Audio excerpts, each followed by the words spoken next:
This weekend, Andy has too much of everything. Ryan starts up the hunting club, and we solve feudal Japan's problems for a price. My name's Ryan, I'm Andy. and this is Weekend Rental, episode 144.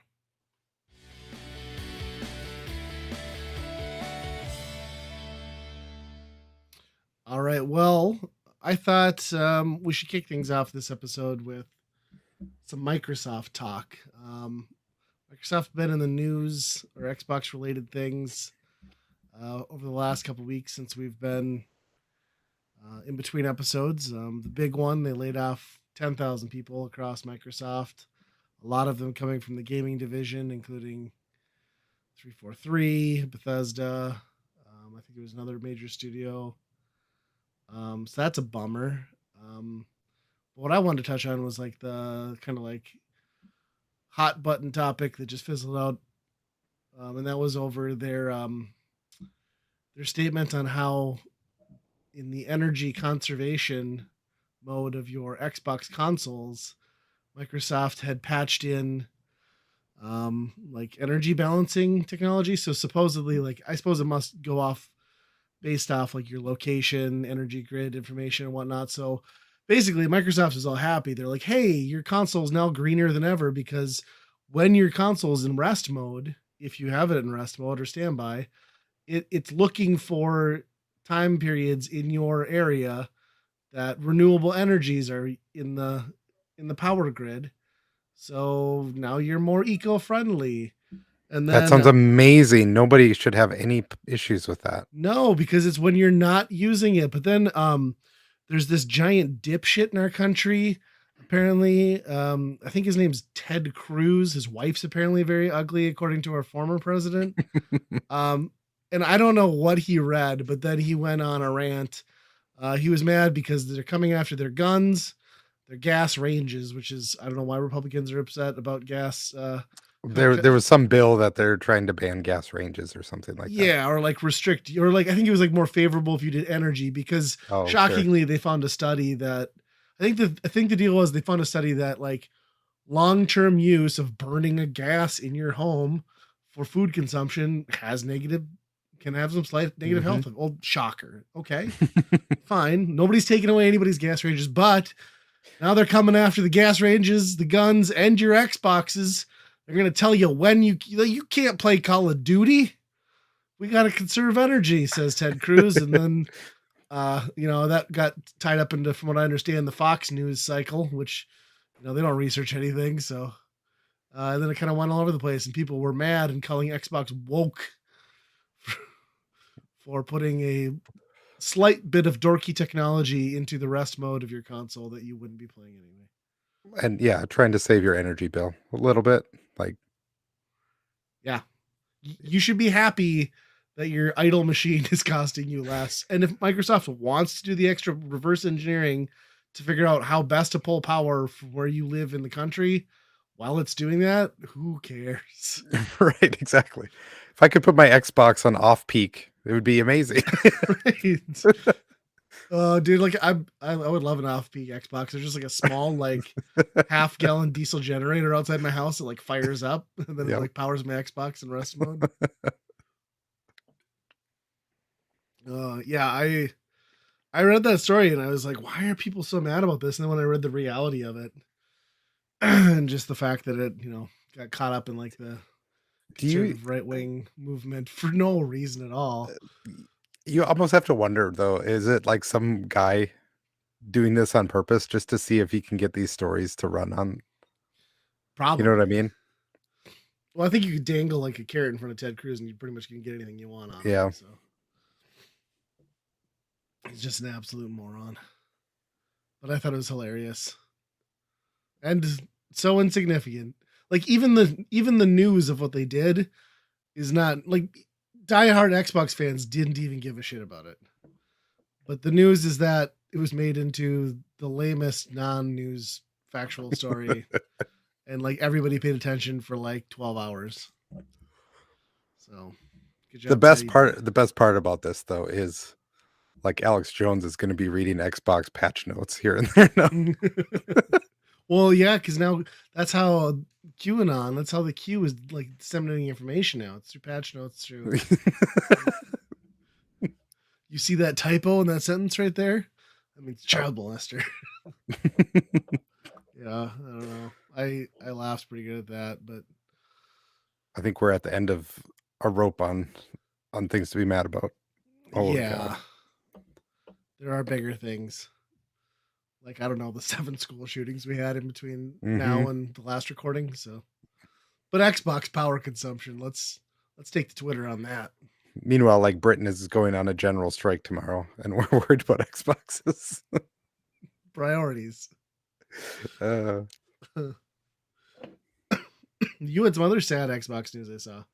yeah, this must be retaliation of some sorts. I'm guessing. Just mad.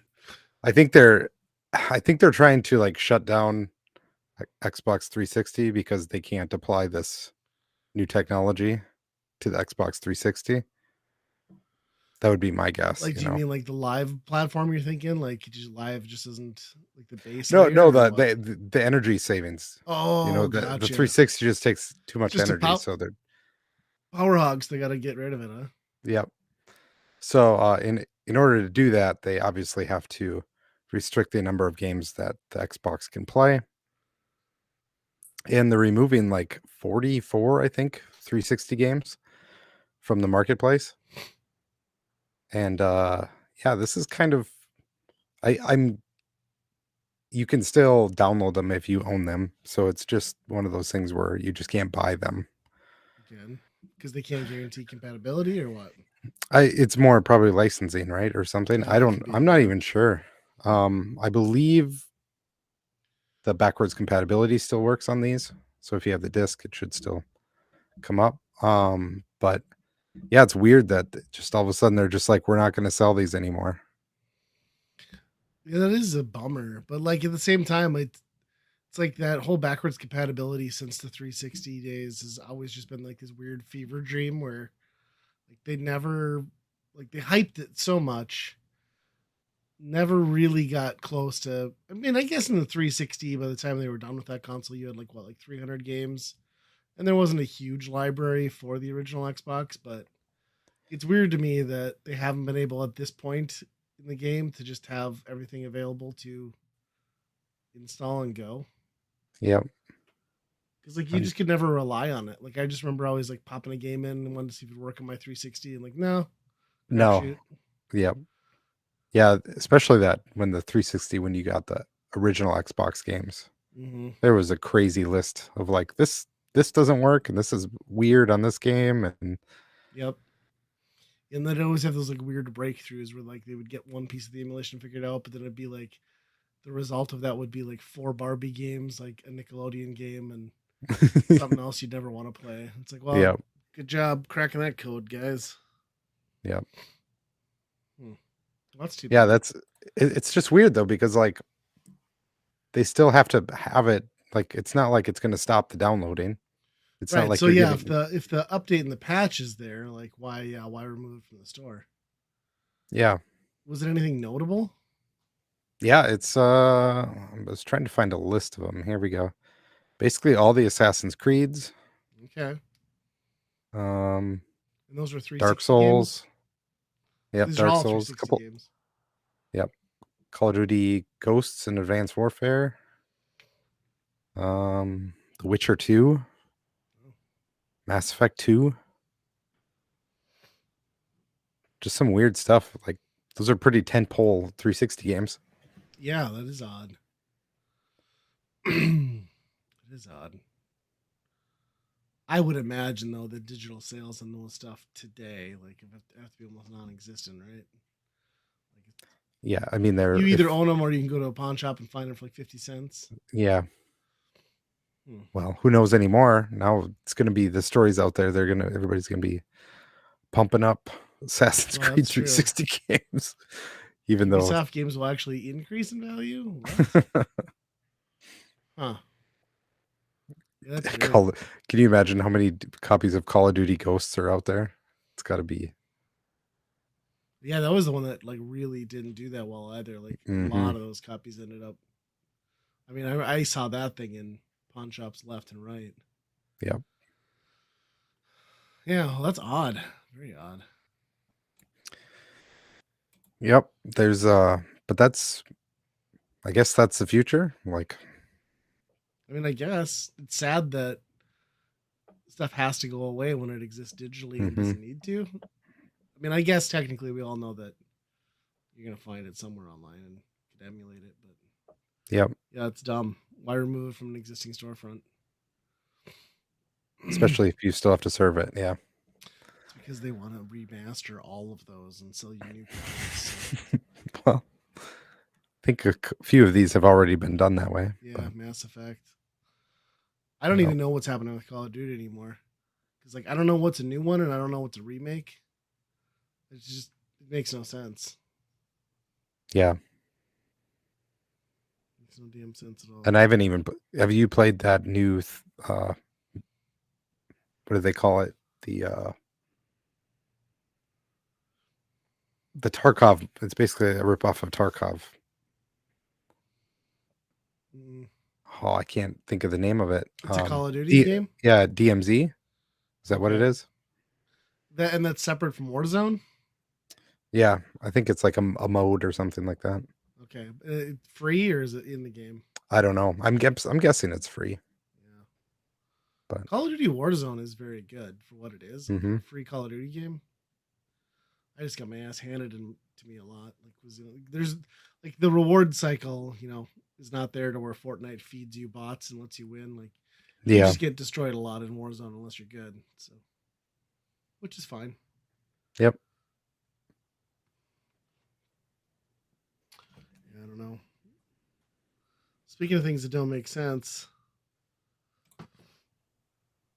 bringing back sequels to sitcoms that kind of fell off the rails of their initial run. That '90s show, I watched all of that, All of it? all of Wow, it, 10 episodes, 20 minutes each. Actually, did it all in one day, I think. wow. You caught any of this yet? None of it. Okay, I'm sure I will. I not anticipating it's going to catch on with me, yeah. but It succeeds and survives mostly on the nostalgia that you have for that '70s show and those characters. Red and Kitty are there every episode. Pretty much every other one. Fez, obviously, Danny Masterson doesn't make an hmm, appearance, but yeah. you see Jackie and Kelso, you see Donna and Eric, um, and those are kind of the highlights. It's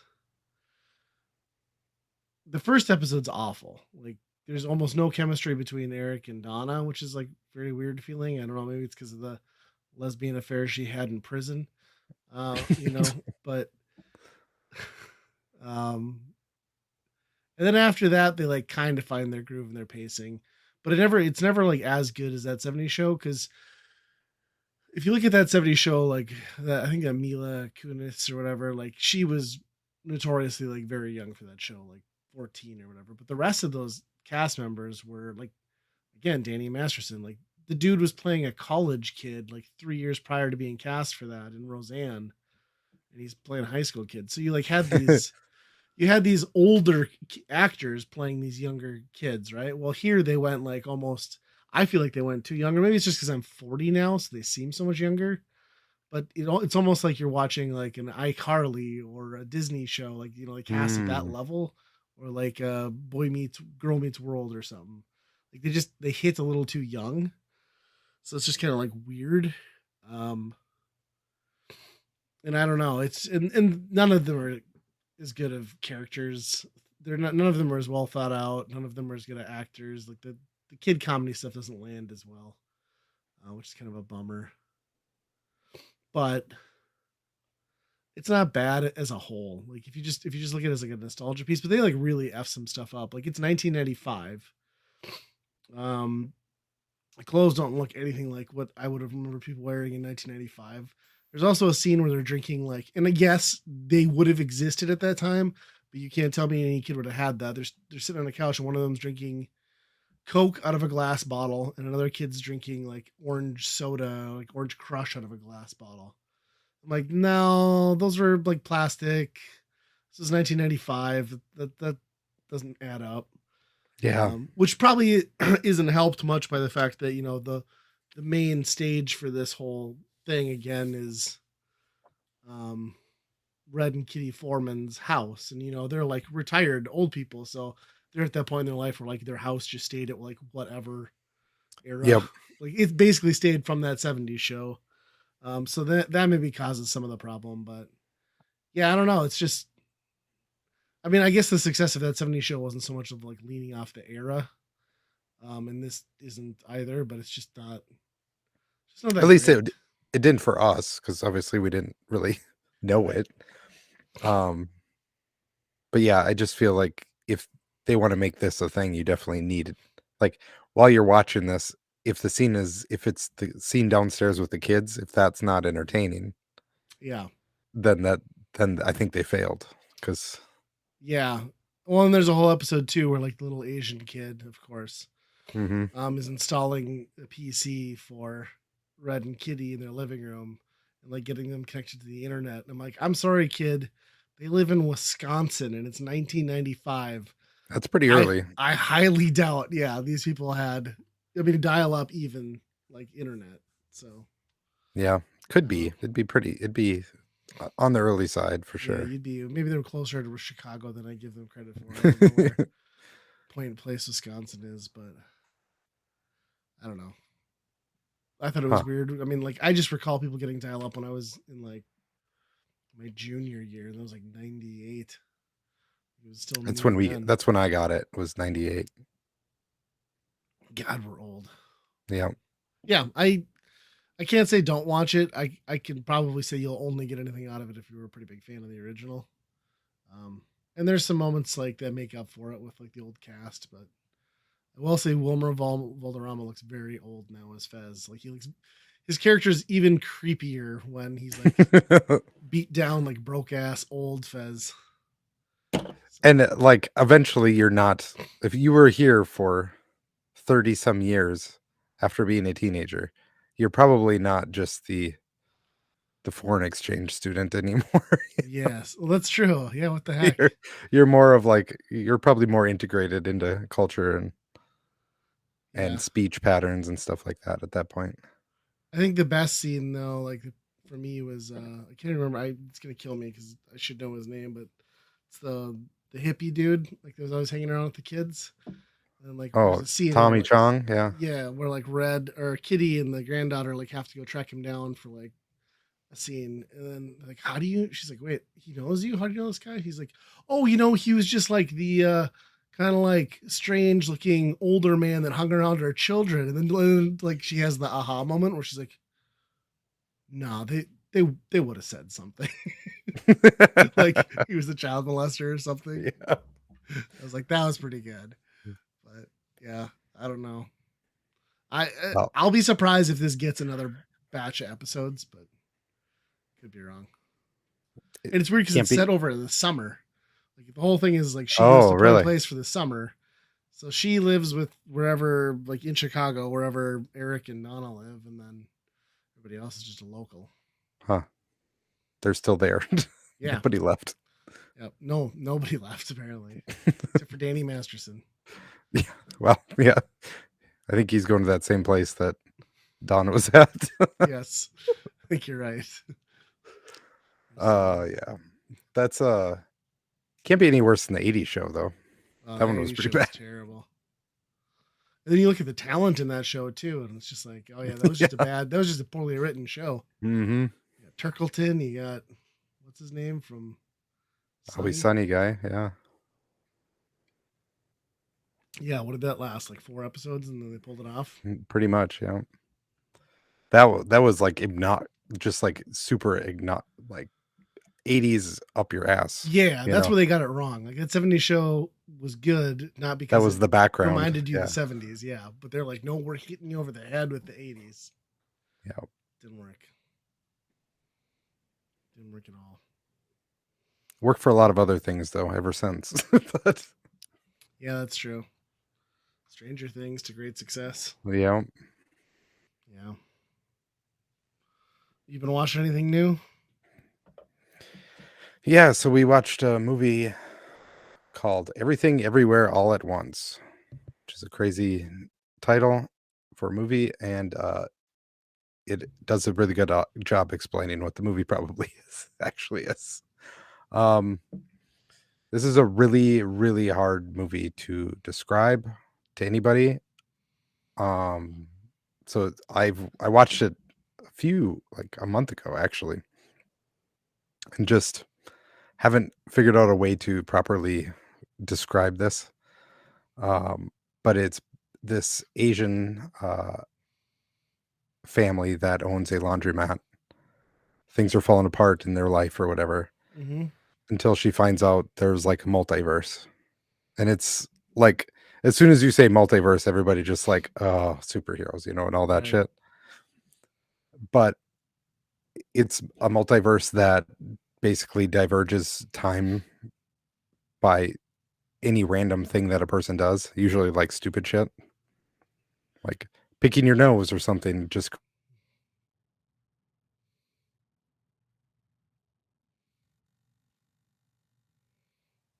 a person in whatever life that, there's one where everybody has hot dog fingers. Oh, And do they eat th- them? no, they just live with hot dog fingers. And it takes it very seriously, like that's what it would be. And then there's other scenes where it's very not serious. There's uh, so it got nominated for a best picture this year in the Oscars, and it's the only best picture nominee you'll ever see where there are multiple people fighting just for the right to put a butt plug up their ass. That's there's a universe where that is the thing. You just like throw a butt plug in the room and everyone like goes nuts. It changes, yep, it changes what happened, who the person you become. Huh. Um, yeah, it's something I would really recommend seeing it. It I don't think any person can actually do a very good job describing what the movie is. It's just one of those things where you just got What to see it. genre would you say it mostly falls into? Uh,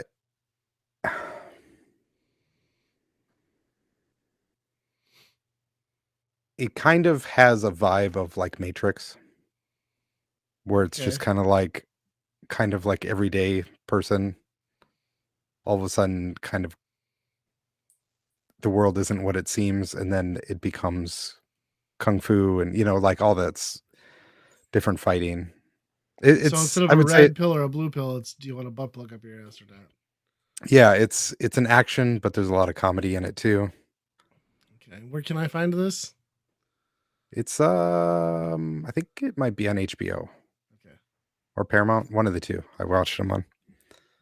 Okay. Well, I had access to both those. So. The husband in it is Short Round. Oh yeah. Okay. That's yes. I've seen him making like the talk show circuits. He's like the whole. It's kind of like another Brendan Fraser. Like, we love you Yeah, again. Welcome it's crazy back. 'cause he hasn't done anything in like 30 years, Said he like got basically since tired the of being Goonies. typecast. It's Yeah, kind of like what he made it out to be, which I get. yeah. But he kind of does. He definitely has I mean, he was the the short poster run. child. Yeah, he was the poster child for stereotypical Asian youth in like Yep. two of the biggest movies of a decade. So yeah. It does. It is kind of funny because he switches between multiverses too. So in the real Also, he'll life, be like straight laced and then like horribly offensive. he's like the whiny kind of like high pitched like short round as an adult, you know. Okay. But then he'll flip a switch and just become like Kyle Reese, where he's like, this is what's happening, and we got to do Nice. this. So yeah, I would say that's pretty. It's pretty cool to see him back in something, But Yeah, it is cool. I mean, if anybody deserves it, it's somebody like that who grew up in an era where you could only be typecast based on your race. yeah, I think he got nominated for an award too, which is crazy. Like you can just walk away from acting for 30 years and come back and it's like riding a bike. Yeah, it is nuts. I guess you're just born with it. Yeah. Well, since you're talking about streaming platforms and HBO, have you started The Last of Us? I have. I watched one Okay, so you and watched the I've intro. sure sounds like this last one was a pretty good one. Yes, that's what I was going to talk about because the internet like did what the internet does. Anyway, so this episodes 1 and 2 follow very closely to the story beats presented in the cutscenes and the direct gameplay. So episode 3, there's a character in the game, Bill, who was like more of like a side person, right? Like you get a Yep. vehicle from him. Well, they took a whole episode, made it 80 minutes, and like flushed out his entire backstory and made it into like this like pretty charming love story. It just happens to be a queer love story. So like I'm sure there are a bunch of like people out there that are pissed. Even though like the main character, I mean, you haven't found out yet, but like that series is about, you know, there's always been queer characters in it. Yeah. And it was like a really well done episode. And like it was just kind of cool to see how much character they put into that. Like, you know, and like how much they beefed it up off script and made it still really good and cohesive. But like, yeah, the internet is just like, I mean, obviously a lot of corners of the internet are very happy about it. But like the first thing, of course, you heard was just like the negative wave of dickheads, I guess. It's like Yeah. it seems like it's blown over into like positivity now, but people seemed like really not cool with it. A lot of dumb vocal people, at least at first. But yeah, it was a character that I was like, I don't even like vague. Like I'm like, I debated on if that character even existed in the game, and then it was like, yeah, okay, it does. So he's a bit character who would have, I think, been alive in and would have met Ellie. I think in the game he is not. Is not the case in the series here, but Okay. Huh, that's interesting. Yeah. Yeah, um, you would have he's definitely in the game. I think he's in the second one too, if I remember right. okay, well that's not gonna happen. I think my favorite part of that episode was like I don't want to ruin it for you. It's good. I mean that show is great. I think my favorite part though is like they like met and then like they have their first kiss and like all it takes is the one guy's like go take a shower. He's like okay. And it's like, oh, we know where this is going. Yeah, yeah. Like, if only I could walk up to a woman, kiss her once, and tell her to go take a shower, and just like, all right, we're doing this. But I guess in the apocalypse, that's probably fair, and you should probably take a shower. Yeah. But, yeah, It's a special occasion too, I'm sure. oh, Taking a yeah, shower at that. yeah. But yeah, good episode. Long. I mean, I don't know how long they're gonna. I don't know how often they're gonna do that, where they like bounce between run times. I kind of like to know what I'm getting in for. I mean, a lot of shows do that, right? But Hmm. it's always a bummer when like you get to a show and you're like, all right, I got just enough time to get this in before I go to bed on Sunday or whatever, and you're like, oh no. Like if we had Yeah. tried to watch this on Sunday, we watched it Monday. We wouldn't have done it because my wife would have been like, no, I don't. I can't stay up past Yeah. 9. Like she'd have just Yep. kind of noped out. But yeah, I don't know. I was reading more of the news again today, and obviously the news was now largely positive, but that initial like some of that stuff was it is what it You is. ruined Ron Swanson. Yeah. That's what I heard. It's like what? Yeah, it is weird to see him. Yeah. I don't know. And I'm one of those people like I don't like I don't know why people have to get so upset. Like it doesn't affect them. Like Yeah. that's my thing. Is like it. Plus, it's a good story and they're well written characters. Like who cares if it's two dudes or two chicks or Hmm. three cats? Like if it's a good story, it's a good story. Yep. So that's all I gotta say about that. But that is Yeah. so far that series is great. Yeah, and it's taken off like crazy. Like Yeah, they said like it was HBO is up one of the biggest 12% things. again. Yeah. like episode over episode. They said it was. I read it was like a 5 million viewer jump from the first episode to the second episode, Jeez. or maybe it was 10 million viewers. I don't know. Yeah, that might have been. No, 1 million. So I think they said it was like 4 point something first episode, 5 point something second episode. So you're jumping a million viewers over like a week. That Crazy. you have to imagine that's. I mean, between that and I think the Uncharted movie actually did pretty well. It shouldn't have. No, but you have to imagine they're seeing all this money coming in through that and all that success. It's going to be You, like you said, though, Sony you can't do Pictures that with Universe. every game. You can only do that with games that were already written in that direction, right? I mean, I want somebody to do a Death Stranding series. I want to see what that's like. But did you see? I saw Netflix too released a new live action series for Resident Evil. I think it must have come out late last year. Yeah, I've heard it's absolutely terrible. I mean, I was gonna say I've watched their other stuff and it's not been good, so I haven't even bothered with this one. But I didn't even know it came out, and then here it was like in the recommended or like Netflix originals or whatever. It's like no idea. It's so funny because like their animated stuff gets such praise, like Castlevania and Yeah. the Cyberpunk thing and the League of Legends thing. They're all supposed to be really good, you know. Mm-hmm. Meanwhile, they're like any turn to live action, especially the anime stuff where they try and turn anime into live action. Yeah, that's not very It's good. just not going good. Um, Speaking of Castlevania, like, did that run its course? Are they not doing more of those? Because they I left it don't on a know. cliffhanger, right? Did Like, they? I never got through. I think I made it through season 2. okay, yeah, it ended on a cliffhanger point. Like, I was waiting for another season to be announced, but I mean, I guess it could have potentially been taken as a wrap up point too. But Hmm. that was a good one. Well, you might just have to wait until many many years because that's what animated shows are getting. Have you seen that news? Mm-mm. Um, actually, two of them are coming back, but King of the Hill No, just got ordered for a new season on no. Hulu. I know you love it, and a lot of people do, but no. I mean, I understand that over Beavis and Butthead. I'll give it that. That didn't need to come back either. Again. Mm, At the same time, like I don't want to see like Hank Hill just being like Bobby's got a Nintendo Switch or something, like all this, every just reacting to today.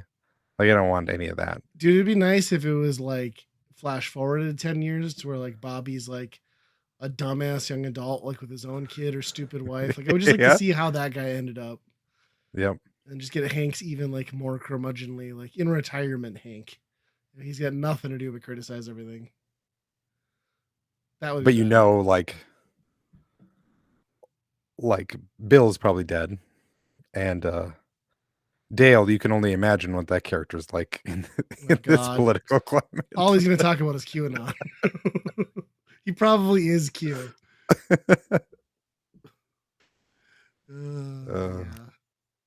That's so I crazy. So Hulu, you yeah, said, brought that back? Or Hulu's Paramount? gonna have it. Yep. Okay. Because Beavis and Butthead went right to Paramount, right? Yeah, I think so. Yeah. Okay. And what Yeah, we'll else? see.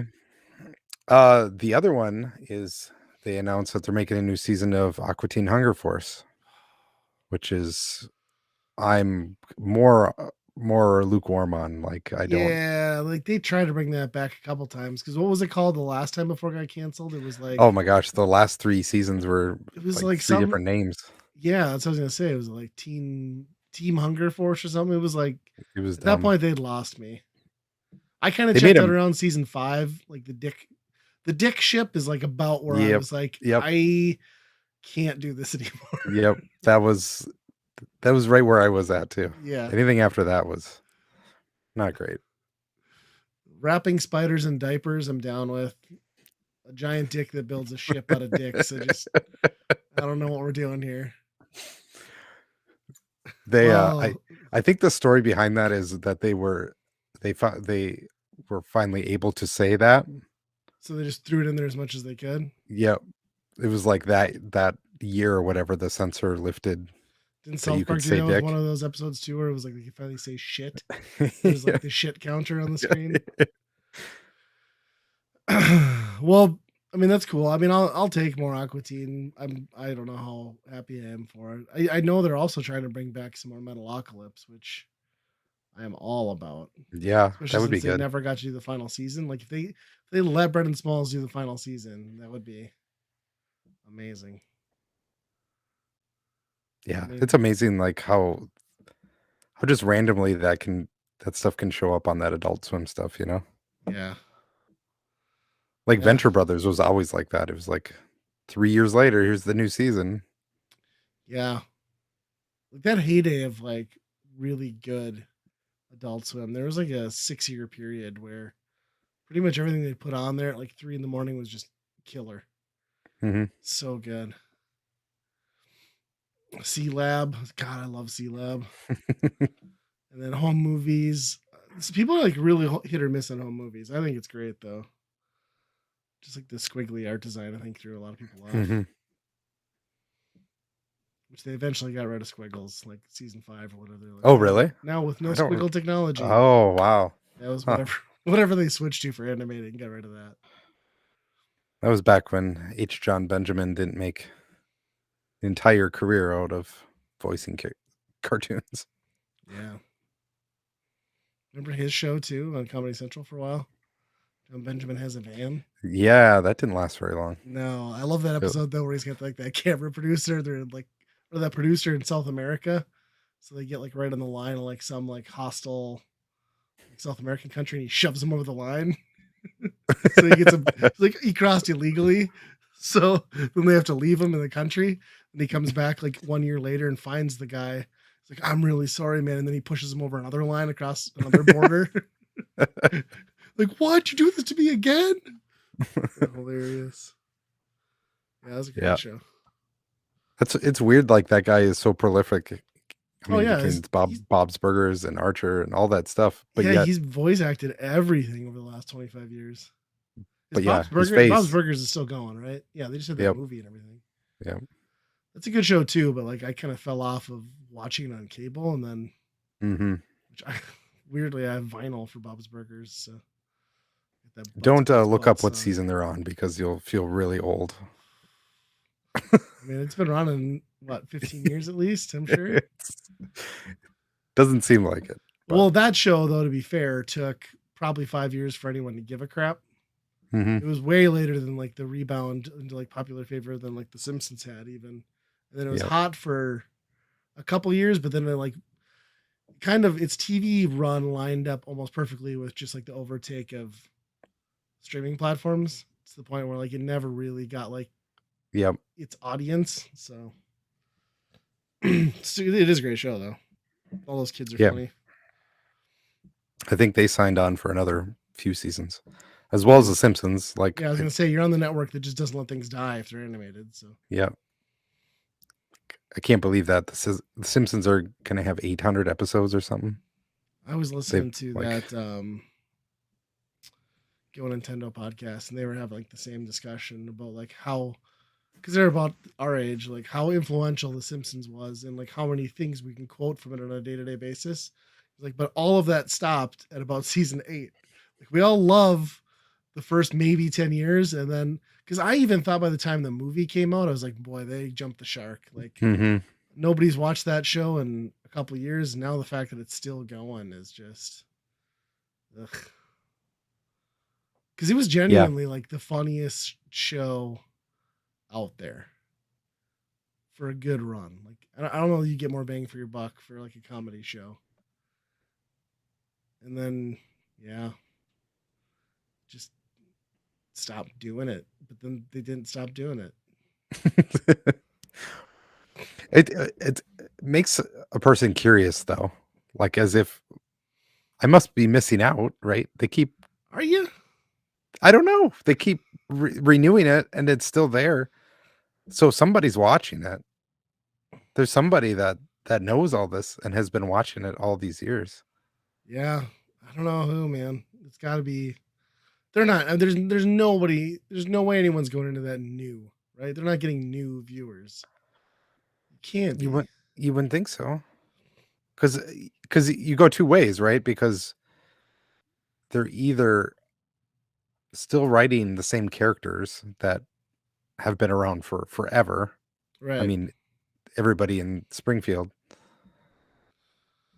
I mean, and look at like they don't even have an influence on pop culture. Like remember, I would even say up to like 2005, you could go into a Target or a Walmart or a Spencer's Gifts if you wanted, and you could find anything Simpsons branded, right? Like no, there's no cultural touchstone. Like I could go into any of those stores today, maybe a Spencer's, I don't know, but like I couldn't tell you the last time I've seen a licensed Simpsons anything.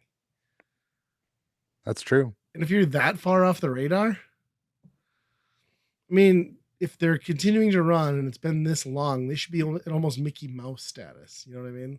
Yeah, Those characters should be instantly recognizable by 4-year-olds, and I don't think my kids would have a clue. yeah. My kids have, but we've watched them Right. here and there. Of course, you always go back to the old ones, but Right. Yeah, I don't. they We haven't. they do have some shorts on Disney Plus, Okay. which some of those are pretty good. There's one where like there's a party at Moe's Tavern with all of these Disney characters, and that's pretty funny because there's like Goofy there just acting I like a suppose now that they're depressed. all under the same umbrella, they can do Yeah, that, huh? yeah. Interesting. Yeah, I haven't seen any of that stuff.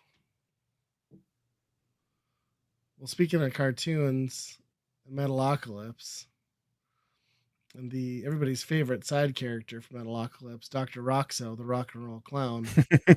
He does cocaine. We started playing Monster Hunter Rise a little bit, and my character has a blue afro, face paint, and green beard, and his name is Dr. Roxo. And he's been running around slaying monsters.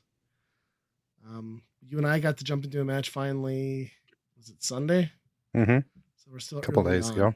Yeah. What are your thoughts so far? I I like it quite a bit. It's obviously a little bit more streamlined than World, Yeah. which is nice. I like the whole like hub thing separately, which I guess World kind of had that, but it was not. Yeah. The way they parsed out online and not online, I think, is smarter Yep. and However, clearer to users. yep. However, you were saying maybe the story can't be done co-op, Yeah. which is kind of strange, but Yeah. Well, so, and I'm not sure on that because I guess they must do some things like that because that very last mission you and I did, then an urgent mission popped up, which I assume those are the same urgent beats that you hit in the offline mode. So yeah. maybe it's just like a different pacing Or of they it. or they just have a whole other quest line for co-op online Mm-hmm. or something like that. Huh. Yeah, Yeah, I I, like it. yeah, I was gonna say I do too, and I agree with you with the quality of life stuff. You know, it's funny because I bought this day at launch for the Switch 2 copies.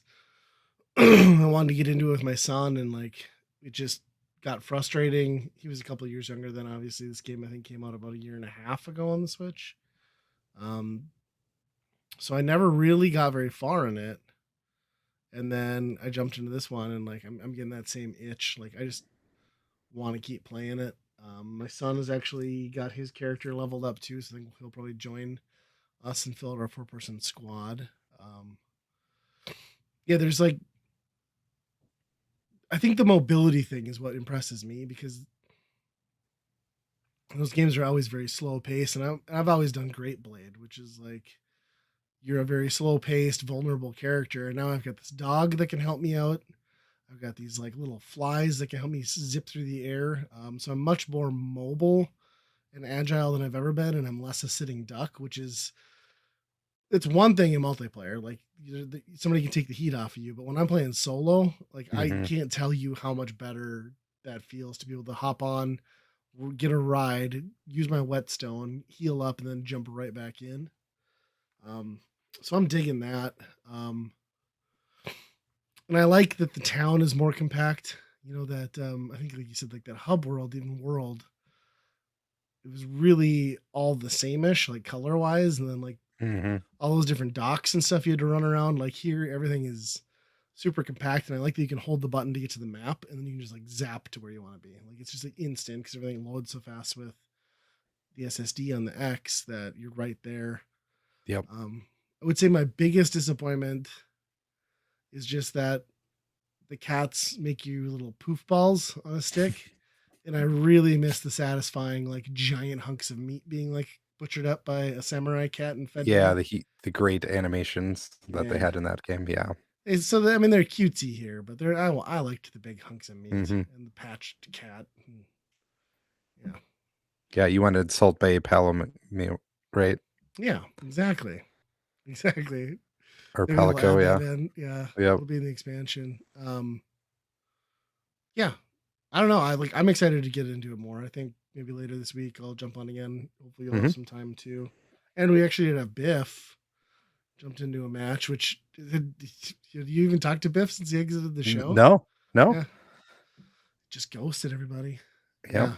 So it's funny because when he joined about an hour before you did, and like I told him to download it like a few days prior, and he's just like, yeah, I don't like, I'm not like getting it, and like I'm like, yeah, I get it. Like, let's play it together though, and I think it'll click. Hmm. You know, you explain the basics, then you like go through a hunt, and they see like that it doesn't have to be failure and frustration, and you're like, okay, I get the cycle. You come in, you beat the shit out of something, and stuff goes sideways, and then eventually you win. And I yeah, if you don't have somebody going in and telling you to keep going, I think like if I just downloaded this game and you hit all of those things where it's like every little thing pops up with a two screen window where you read it and then you say okay, and then it says, right. "Would you like to exit this tutorial?" Yes, I would not like to stare at this anymore. Mm-hmm. That was the first 2 hours of that game is just doing Yes, that which that is so constantly. much more streamlined too. Like it's Hmm. amazing how much better it works here. Like there's a lot of that, but there's so much less of it. Yeah. But yeah, it's funny because I had a coworker. I thought he'd be our fourth potentially too. And he's a big he's big Dark Souls, big Elden Ring. I was like I don't know how you don't play these games because like it's that It's the game. same thing. Yeah. And then like so he played it and claims he spent like 4 hours. He's like it's fucking dumb. It's a stupid fucking game. He's like I'm picking stuff up, doesn't tell you what it's for. I'm like Dark uh-huh, Souls. doesn't hold your hands. He's like, and I hit and like, and then the controls are stupid. Like I'm facing one way, but then like it'll slice the other way. I was like, well, right. I'm like, right there, I can tell that's bullshit because I can tell you that this game locks in your attack movement from the time you press that button. And it doesn't matter what I do with the stick because I've had to commit to that move already. So Hmm. like I don't think so. I said, I'm like, I don't think you understand how your attack works, and I think you're missing because you're not paying attention. And then he's like, he was just like freaking out about it and stupid. I was like, really? Is it as stupid as like? And I went to Dark Souls. I'm like, is it as stupid as Dark Souls where I had to play like 15 fucking times and not be told that the only way I could possibly kill that monster and end that first mission was to fucking dive on his head off of a ledge? I was like, Dark Souls didn't tell me that. I had to figure it out. It's satisfying. I was like, so I told him, I was like, the problem isn't that the game is broken and busted. The problem is that the game has rule sets and you need to learn how to play within them. Yeah. It's like, and I think he was pissed too, because like to his point, he's like, you know, on Elden Ring and stuff, like I have a 30-minute battle, but I get 3 clean attacks and I've killed the thing and it's done, right? And I was like, well, that's not, yeah. I was like, I get that, but that's not the gameplay loop here. The gameplay here is like you're in a battle for a long ass time and you're chipping Yep. away, like holding on, and you're managing the other systems, you know. And I don't If you know. can get 3 clean shots, it does make a big Yeah, difference on how long it takes. right, 100%.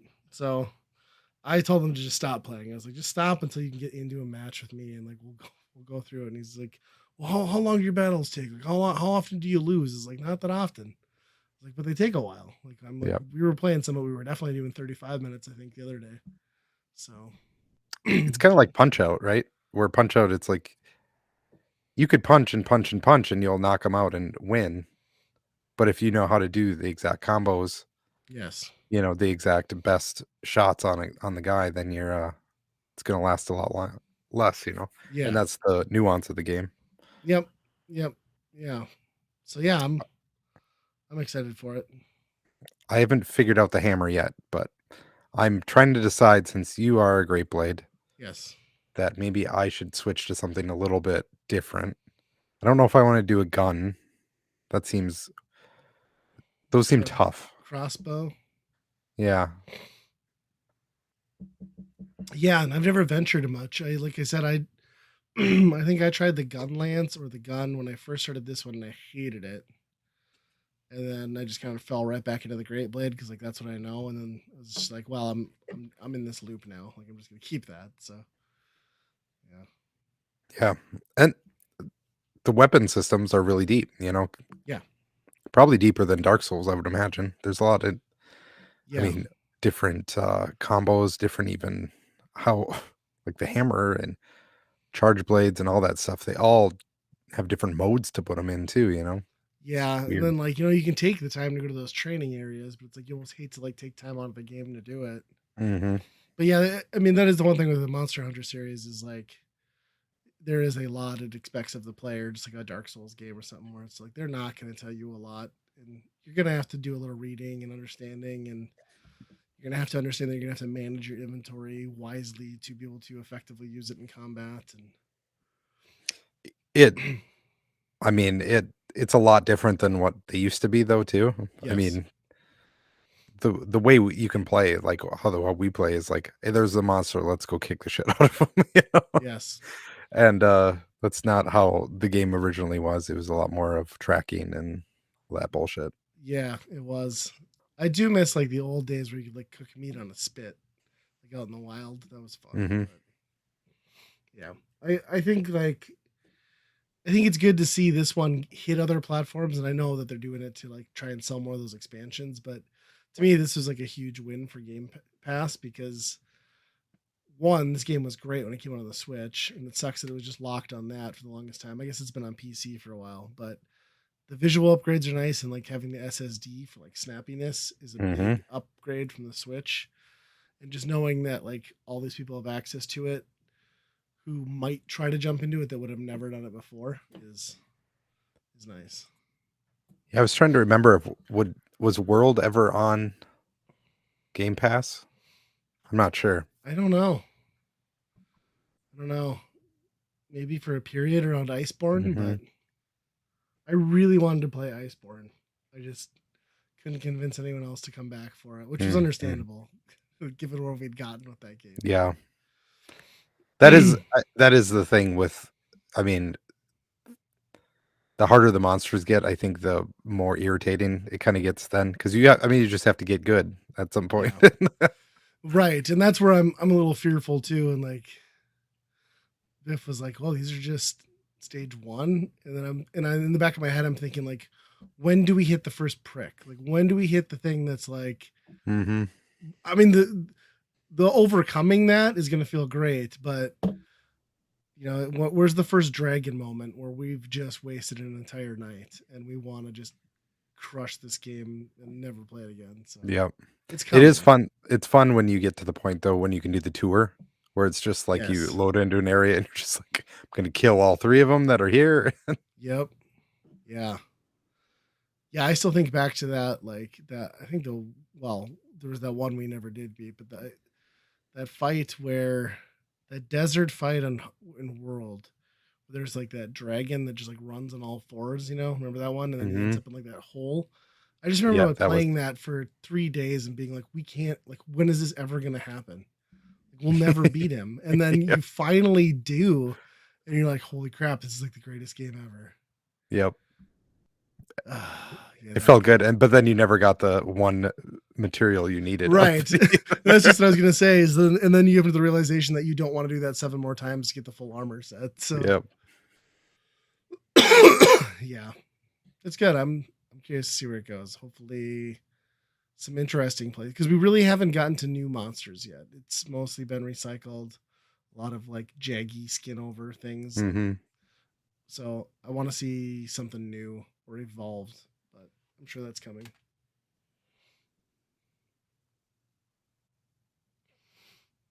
Yep. else? Oh, I've an update on my Arcade One Up stick. Oh, the ad Little, games thing. yeah, the at games thing. Not Arcade One Up. Yeah, at games. I installed CoinOps X on it, which is basically just loading every arcade game that it would like ever existed on the thing. Um, and it's too much. It's too many games. Too much choice. I wish there was just just press a random game and just go. Um, at the same time, when you get all those arcade games in front of you, you realize how limited the genres were. You know, it was a run and gun, it was a shooter, or it was a fighting game. That's almost every single game on there, you know. Yep. There's some puzzle games here and there and whatever, Occasional but racer. yeah. Yeah, it's nothing really deep or all that interesting, I guess. So have you found any new gems like you did with the last one, or No, not really. I've been playing a lot of shooters, but they're just kind of all so generic. All the ones that I've been playing, where you're just a plane that shoots bullets, and there's some tanks on the ground. yeah, and then when you get the unlimited quarters too, it's like you'll blast through. If you find a good one, you blast through it all the way once, and then you're like, Yep, all right, on to the next. That's yep, cool though that it works. That is it pretty smooth. Like emulation you found across those is good. yep. Yeah, everything works. It doesn't really get into 3D stuff, like the later Dreamcast stuff. You're not going to find on there Okay. Do all of that Sega stuff, or you have like Capcom stuff Gunbird and too. stuff? Those might be on there, but those were kind of still kind of 2D-ish, right? Yep. Um, but yeah, you're not going to find, Crazy Taxi or anything like that. Um, but it's impressive, like how that whole like install it works because it gives you the arcade cabinets. You have a version of this on yours, right?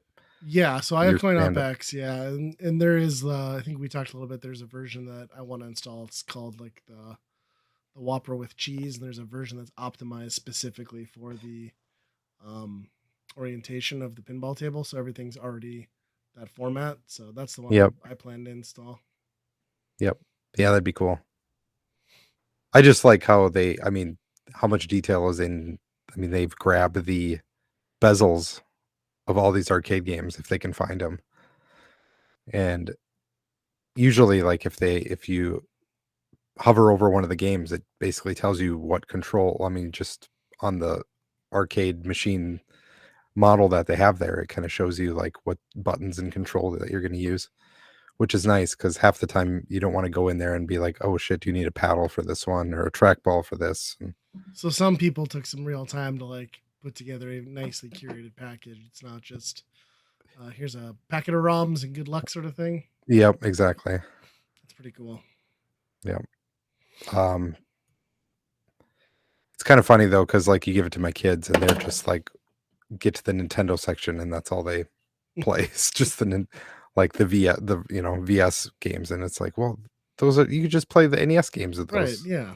Go play them, and then they'll play Mario Brothers, and it's like the cabinet's right behind us. Just go play the cabinet. Like it's uh, there's a lot of weird Donkey Kong shit on there too, but Oh, like bootleg stuff. yeah, Hangly Man's in there. Played Hangly Man. Nice, nice. The classic Hingley, man. Yep.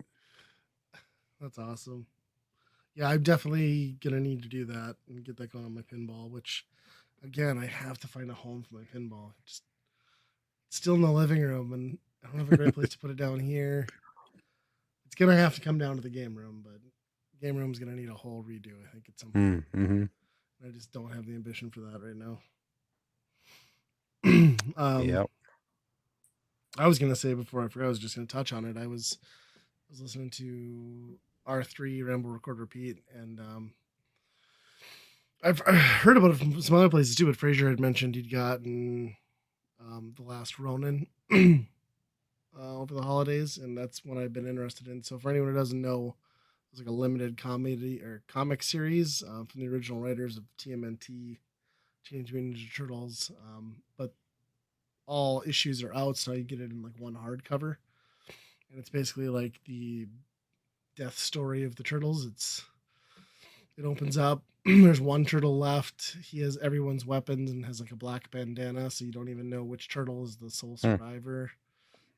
It has a And he has like very all, yeah, he has all the weapons, right? yep. Yeah. It's a very futuristic like T2 world that they're in. Like so it kind of feels like a mashup between like the Turtles and a Terminator movie. It's a good read. I mean, it's a graphic novel, so like I think I blew through it in like an hour and a half or whatever. I just sat on the couch and read it one afternoon. But yeah, really graphic, really cool. It'd be great to see. I guess it's not canon, which I guess I can understand because Nickelodeon owns the rights to Turtles, and you can't milk them for money if You you know can't when they kill all them off. die, right? Um, so yeah, it's very cool. There's a lot of big fights and like a lot of things are explained because like the turtle is unrecognizable to what we were as kids, and then you find out things like, well, the mutagen continues to mutate over the life of the turtles, and this one's happened to live 16 years longer than any other one, so Oh, he's bigger and more turtly and more muscular and stronger than ever. So wow. um, yeah, pretty cool, pretty fitting end.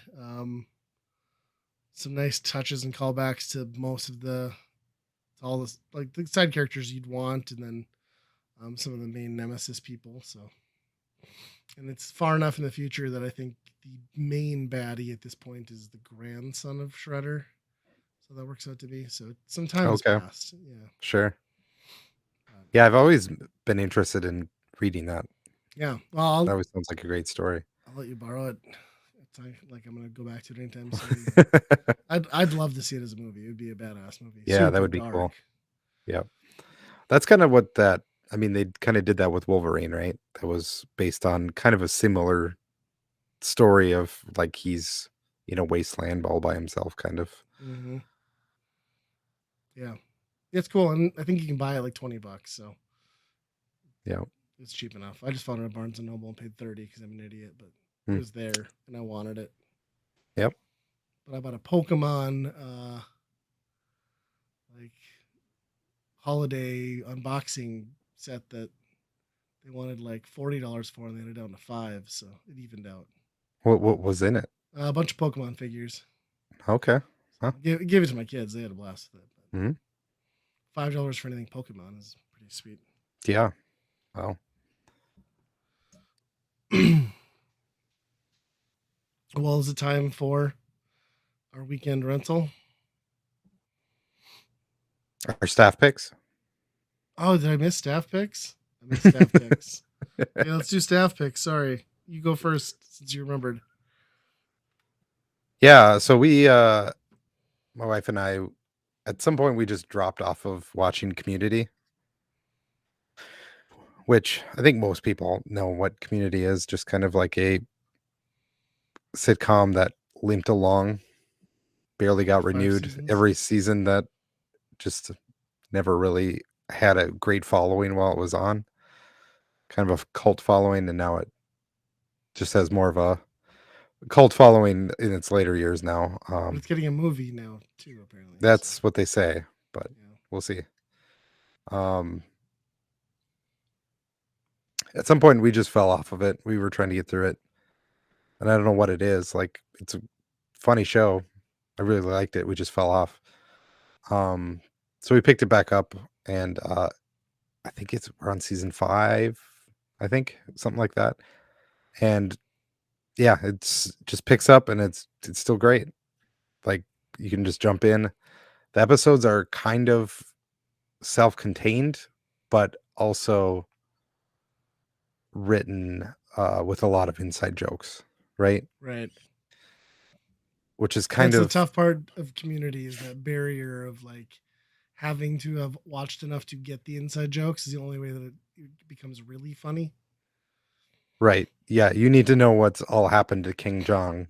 throughout the whole history to actually know what's Uh, going on with him. I hate his character so much too in that show. Like I just can't stand it. Yep. And there's always continuing jokes that go on and on and on that make it funnier, the more that they're presented in different situations. But this season especially, it got really weird because it just turns into just random stuff. One episode, they are transmitted into like they're all video game characters in like an 8-bit video game. And that's pretty funny, putting those characters in a situation like that, especially like Chevy Chase where he's old and he has no idea what's going on Right. or how to play a video game. And then you got ones like where they're just like Muppets. They turned them all into Muppets and the whole show is a Muppet ripoff. And so they don't take themselves very seriously, obviously, but I don't know. It's a good show. If you haven't seen it, I'm sure people have recommended it to you Yeah. a million times. It's one of those shows that people that watch it tell other people to watch it, right? Yeah. Well, I think like we were talking about before the show, and like I got into the show and I've watched most of the series too. It's just it's a tough series to recommend to other people because so much of the humor comes from like intimate knowledge of all of the characters and their inside jokes and their relationships with each other. So Mm-hmm. getting enough of it ingested to where that clicks is it takes a lot more than a normal sitcom for sure. Yep. I think that's why a lot of people haven't gravitated towards it. That and like it was always kind of up in the air because where you're watching there's probably one more season and then it disappeared and got picked back up by like Yahoo or something weird. Yeah. And I don't know where that lies. Like if you can access it still anywhere, it's just That's a good odd. point. I have no idea. And I And I think don't they know if did they did another one or season two somewhere after seasons. that. Yeah, I want to say there's two more seasons that somehow like are out in limbo. Yeah, but yeah, that's a good recommendation. I like that show a lot. It is weird though that like who would you say was the star character in that show? Abed for sure. Yeah, I mean, I exactly. think Yet he's the only one that you do not see anywhere else. Like he's not made a career out of anything. yeah,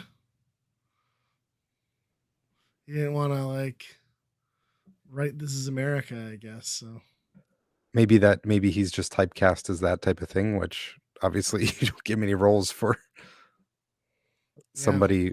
I don't even know how you would categorize that character. autistic Kind of, yeah. Indian recluse. Yeah, he's a very weird alien, maybe. I don't know. I always thought that would be like the subplot was like he's from another planet or something. There'd be an Yeah. episode. Yeah. But I mean, like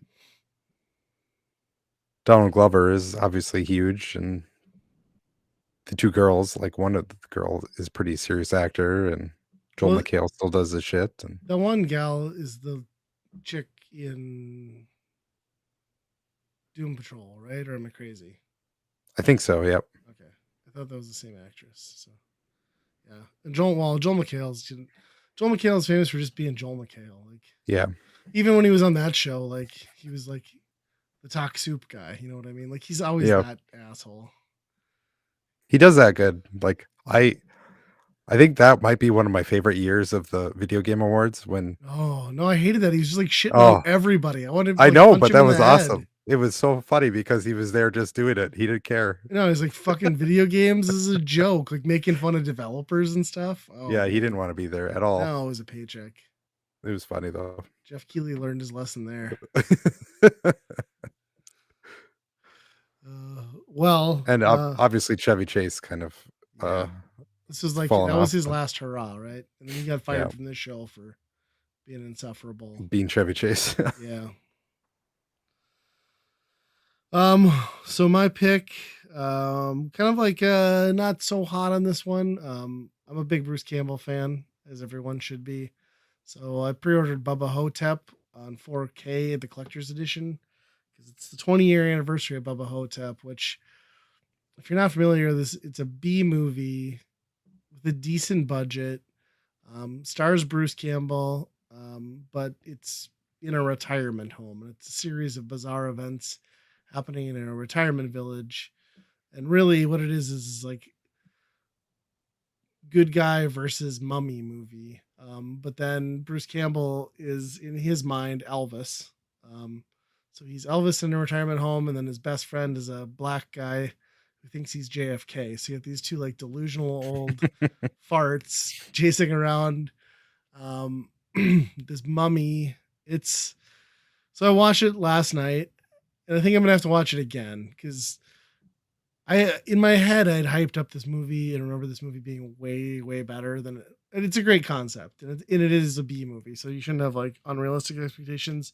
I didn't find myself enjoying it as much as I wanted to, but Oh, I did I did forget like how crude like a lot of the humor is and stuff, and like the sexual innuendos and things. But I still got to recommend it. I think it's a cool film and a very good Bruce Campbell vehicle. Like he actually kind of acts his ass off in this one. It's not just relying on his like Sam Raimi Ash sort of um overacting type shtick. right. Yeah, Like there's emotion to his Elvis. But still good. I dig the whole vibe of it. Like everything's a lot of like brown tones, like set in like they really kind of like hammer on that just depressing, sterile retirement home vibe. You know what I mean? Like they really kind of capture that aesthetic, which works really good in the context of a horror movie. But yeah, I still think people should go out and see this one. I think I need to rewatch again. Maybe I was just overly tired or whatever, but it didn't hit the way I thought it would. I still like it. It's a better than average Bruce movie. I just don't know if it didn't live up to the hype I had in my head for it, I guess. sure. Yeah, I definitely need to check it out. For whatever reason, like the marketing and obviously the posters and the covers and all that just made it out to be like this Elvis. the Elvis delusional Elvis guy, right? Yeah. So I knew nothing about the actual framing of the plot. Well, I think they did that to like bait people in to think like, hey, it's Bruce Campbell. He's that guy, and then like bait and switch, you know? Yep. Um, but yeah, it's still good. What's funny is like I ordered it and I didn't realize that it came with like a free poster. So like I had this like 4 foot tall box sitting on my doorstep. I was like, what the hell is that? That's because it's got like a giant tubed up poster inside that I'm never going Really? to use. But Wow. yeah, it's my first 4K movie. Got to watch it on my Series X. It was very 4K ish. Yeah. Do you think It it's made worth the it? upskirt 4K? shot look really good. Actually, I would argue that it was maybe too much detail. Oh boy. It's kind of a little wrinkly. Oh. Yeah. 4K is kind of there are times where it's like this doesn't look right. And It's yeah. too clear. Well, that's the problem with all that stuff too, converted to Blu-ray, right? Yeah. This was never meant to look like this and be in this aspect ratio. And Yeah. you're just pointing out all the flaws in the original film more so than you are properly upscaling or recoloring things. So Yeah. There was I saw some like clip of The Wizard of Oz in 4K and it just looks so unnatural. Like really, yeah, it looks like somebody remade like it's a spoof that they like remade it. It's really weird. I could see that, especially with the Technicolor stuff, like already being kind of like odd anyway. And then Yeah, and like the sets obviously become like way more noticeable that these are just like cardboard painted and walls and yeah. shit. Yeah. But those flying monkeys are extra terrifying. You could probably see the edges of all the makeup on that, I'm sure. Oh yeah, strings everywhere. Yeah. Well, weekend rental time. Yeah. All right, this will probably be well, maybe not. I was gonna say it'll probably be a shorter one because for the weekend rental this episode, which we pick a game for a given system. This time out the Game Boy. We'll play the game and kind of rate it on our Byron Burn scale. We went with Mercenary Force on the Game Boy. This one I'd never heard of. It showed up in a few quote unquote hidden gem lists I saw. It's got some pretty unassuming cover art, which I think probably leads to the hidden part. So that's the part that jumped out at me. Like I've never heard of this one. And then I saw the cover and I'm like, I've seen this thing a million times. Right, me too. I always thought it was some firefighting game. The guy That's looks what like a I assumed firefighter. too. Yep. But it is not. It is a, I don't know, feudal Japan It, side-scrolling shooter. If you're familiar with the NES at all, you might have played a game called Dino Ricky, and you'll kind of know what you're in for here with that, where it's just a character on its feet, and it's basically just a shooter, though. It's just a ground mhm, shooter. You have four, no, you have five characters to choose from. Interestingly, yeah, behind Andy there on the screen.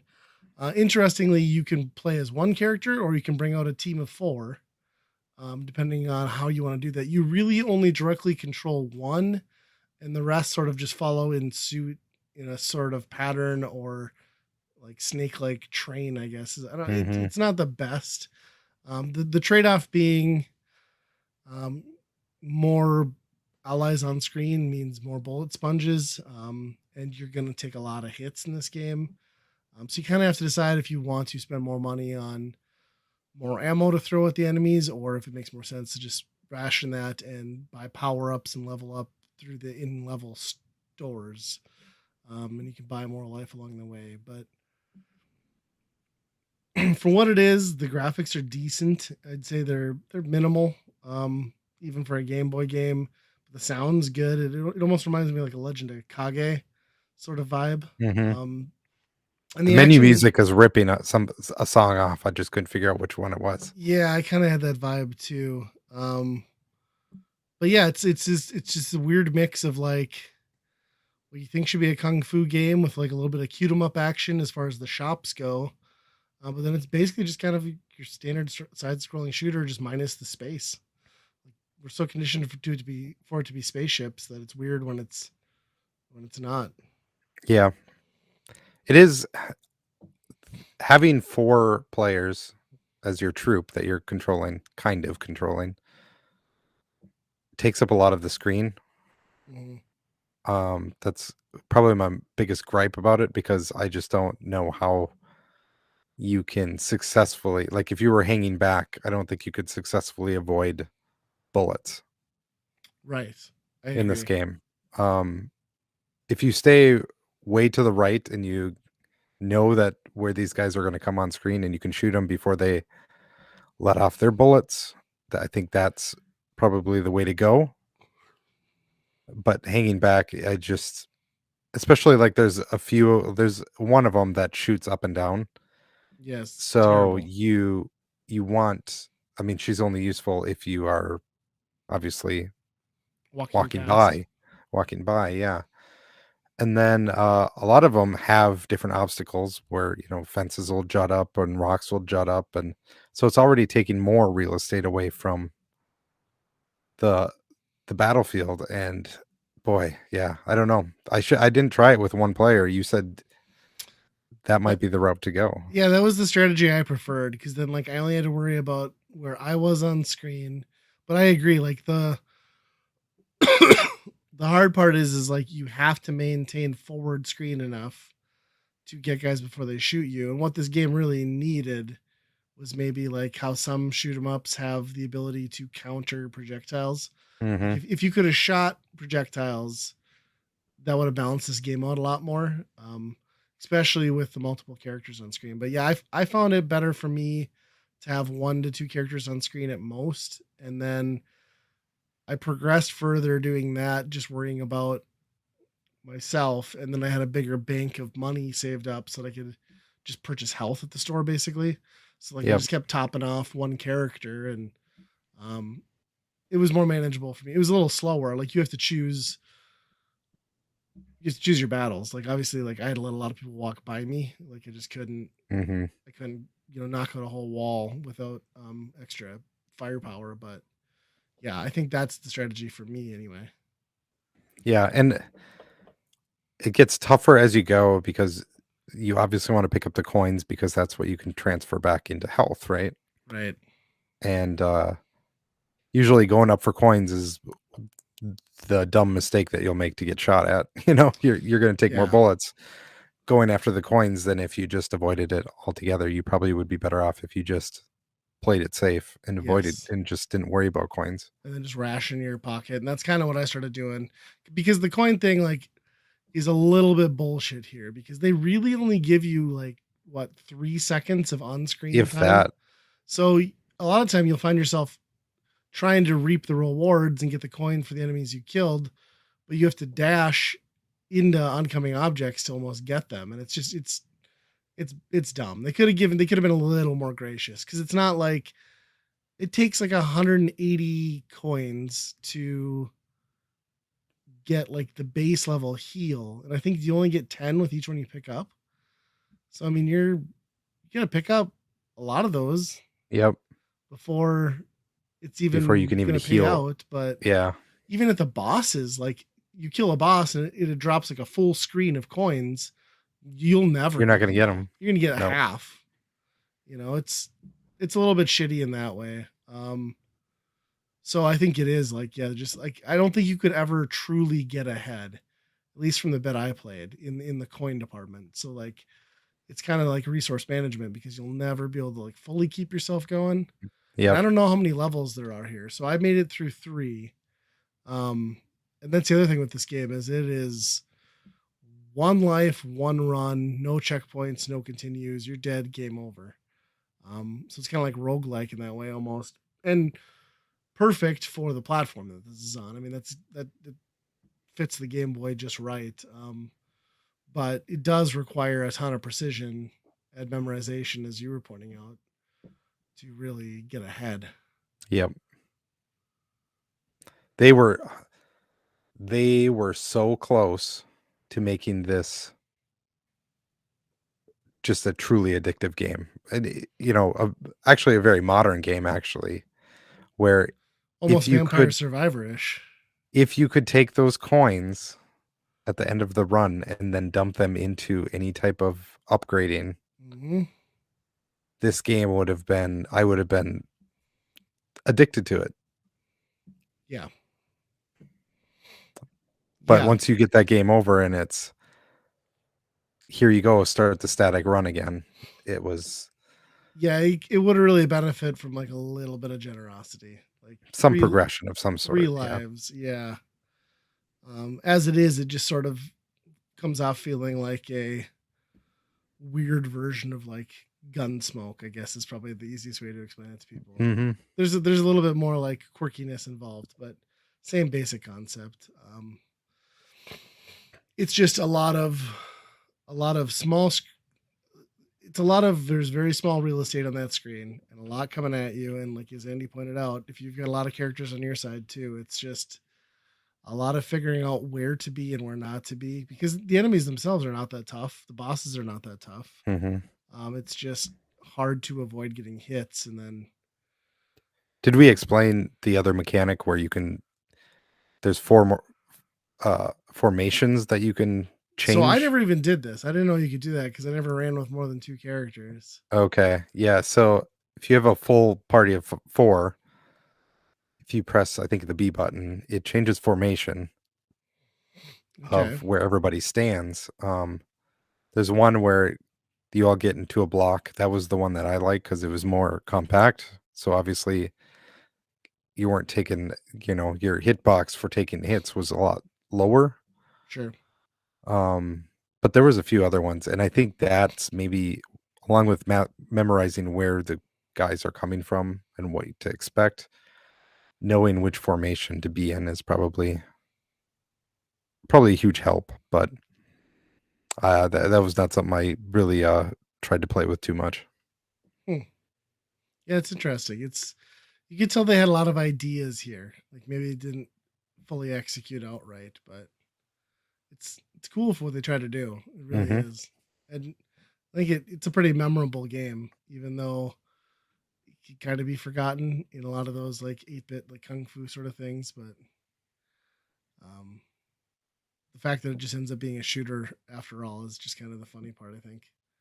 Forced scrolling, which we should mention too, is like, yeah, Yep. it's definitely a shooter. It's like forced horizontal scrolling. You are on the move at all times.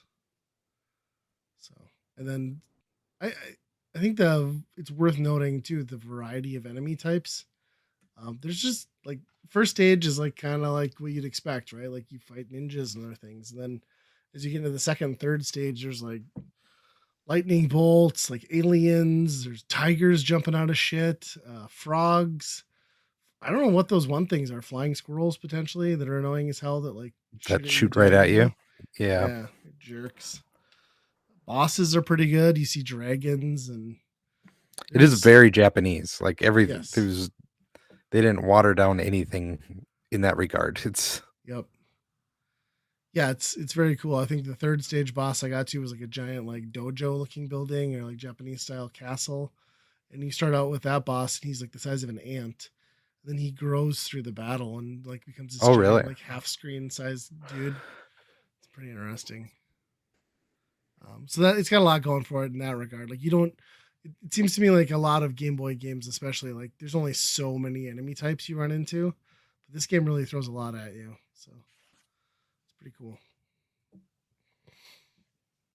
I this is a game that after I played it, I was thinking of how you could take this game and modernize it a little bit and actually make a really good game out of it. Yeah, Like you even said, just a Vampire Survivors almost yeah. I side mean, scroller. it's got a loop to it, even though it Yeah. doesn't really. Like it kind of does. Yeah, I think you could really benefit from just like even like a 16-bit imagining because there's Hmm. just like I think the graphics like what's on screen like really hold it back a lot. But yeah, there's something there though. There's definitely like there's something to it that's different enough, but yeah, like you said, needs a little tweaking. Yep. The cover art should be so not a whole lot to say about this one, other than like just the unique formatting for the genre. But the Byron Burns scale. What do you think on Mercenary Force? Oh, this is a solid rent, I think. I enjoyed it for what it was, and I think if I had this when I was younger, there, I didn't play Rogue Legacy and all that shit, so I probably wouldn't have had a hankering for that type of progression.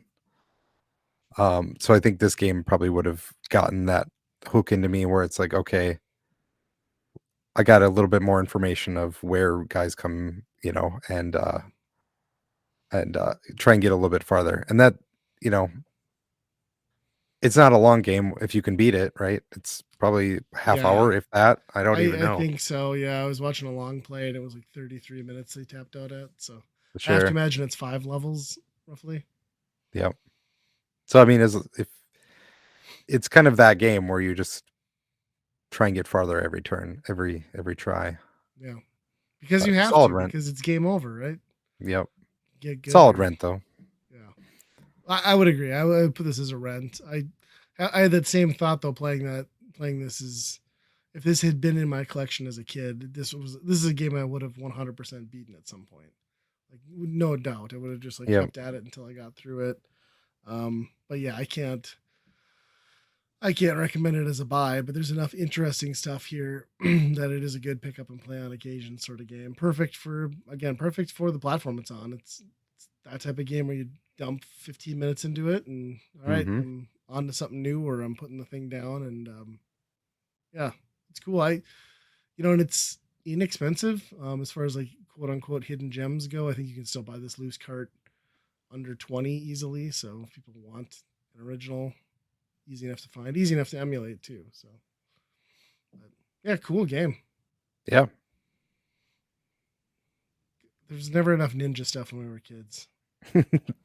No. Well, like even like a lot of the Famicom stuff that was very Japanese and feudal Japan and all this stuff, it just never came over here, because it was over. It's way too Japanese. Yeah, which is So it's weird cool because to like see kids one. were just so in love with ninjas back then. Mm-hmm. Yeah. I don't know.